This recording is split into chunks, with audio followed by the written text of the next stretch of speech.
Hi guys, it's Jill on board speaking. I know you've been waiting for this video and finally I have the time to answer all of your questions.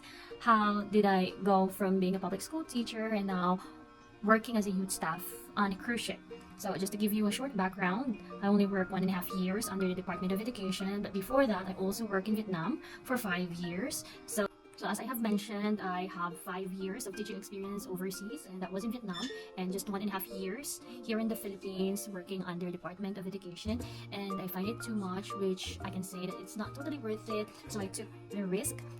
And tried to look for another opportunity. Fortunately, at that time, Royal Caribbean Cruises started hiring as the operation started again because of pandemic. You guys know it, that they have to stop, and then by the year 2021 the operation resumed and they were hiring a lot of Filipinos at that time, and one of those is they're looking for Filipino youth staffs. So what I did, I made a C-track, and it's like a portal in Royal Caribbean wherein it's mandatory.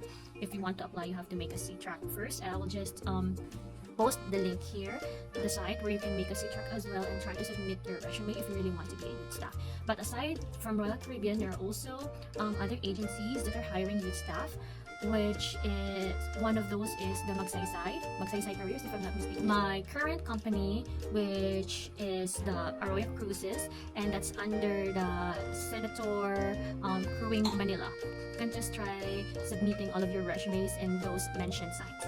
So now that's the first question, like most questions that I've been receiving, where to apply. So now you have the idea where to apply, so start doing your resume. Now let me just give you an idea with the resume. Mine, it's not that really fancy, like extravagant. It doesn't have to be like that. You just really have to showcase the teaching experience that you have. I will just also post the sample of my resume. Mine is just really simple, and yeah, just really simple and straightforward, the teaching experience that I have. Now, third question, let me just check as I have my cheat sheet here. What's next with the resume?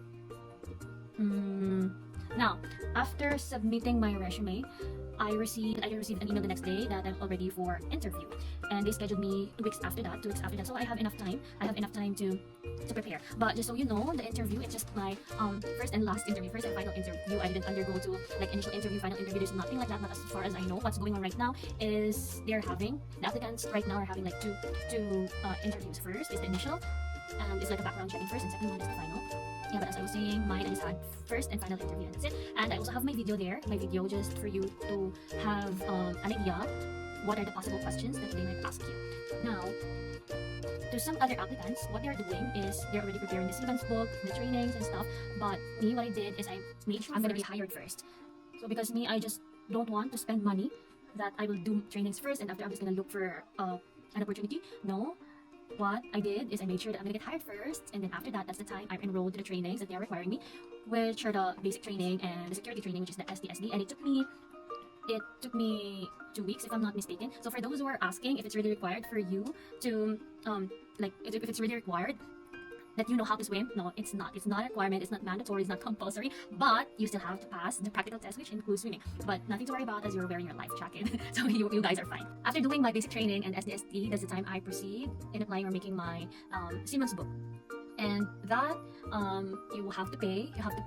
It's like 500 pesos or 600 pesos. I forgot how much I paid for that one because it is a really long time. So once I have the basic training, the SDSD, now I can finally apply for a seaman's book. And then after that, while waiting for my seaman's book to be released, I also made an appointment to have my vaccines because you will be needing this yellow card that says that you are vaccinated, that you have the you have to get this MMR and that yellow fever vaccine, because they won't allow you to join in any of the cruise ships if you don't have this yellow card. Now, after complying all of those documents, now they told me that I have to wait for an LOE, and that's giving you the assurance that you already have the joining date and which ship you are joining in. And at that time, as there were so many applicants, even though I am hired, I still have to wait to receive an LOE, and it took me 7 months. 7 months waiting time just for this LOE, because I cannot proceed with my medical. if you don't have the LOE. So what is LOE? That's a letter of employment stating where you are joining, which ship you are joining, and when is your joining date. Now, after receiving my LOE, I did the medical, and just good thing because I finished my medical in like 3 or 4 days. I only had problem with the UTI, with the UTI, but that one is manageable. And after that, I get cleared and I got my clearance that I am fit for sea duty. Now, after that, after the medical, they gave me an appointment to have my US visa application. And I had a problem. Because my joining date, my original joining date was supposedly 15th of January. The problem is my visa application at the time was 12th of January, so I didn't have enough time. To join the mentioned ship, which is the Freedom of the Seas. So I just messaged the scheduler if they can adjust it, and they gave me another 2 weeks, which led me to join Oasis of the Seas, which is actually better than Freedom of the Seas. And then after that, 29th of January, that's the time official seafarer, as I started working on a cruise ship as a youth staff. So all in all, the time frame is like it took me 7 months of all of these procedures. But guys, don't lose hope, because if it's really for you, then it's really for you. Also, for those who are asking if they can still apply if they have loans, then I can probably tell that yes, because I had my workmate, she applied with me actually, and she had loans, and it was just pretty fine. Even though she has loans, she's still able to join us. She made an arrangement with the bank that she's just gonna pay it like personally. I just don't know exactly, but I'm just letting you know that it's possible for you to join in a ship even though you have loans. Also, I've been receiving questions if how did I do it if I resign first? No, I didn't. What I did is I filed a leave of absence first, and then when I'm finally on the ship, that's the time I sent my resignation letter, because I have to secure first that I'm gonna really sign on as that time, or up to this time there are still cancellations of assignments. There's no height limit, there's no age limit as well. Again, as long as you have the clearance that you are fit for sea duty, then you are good to go.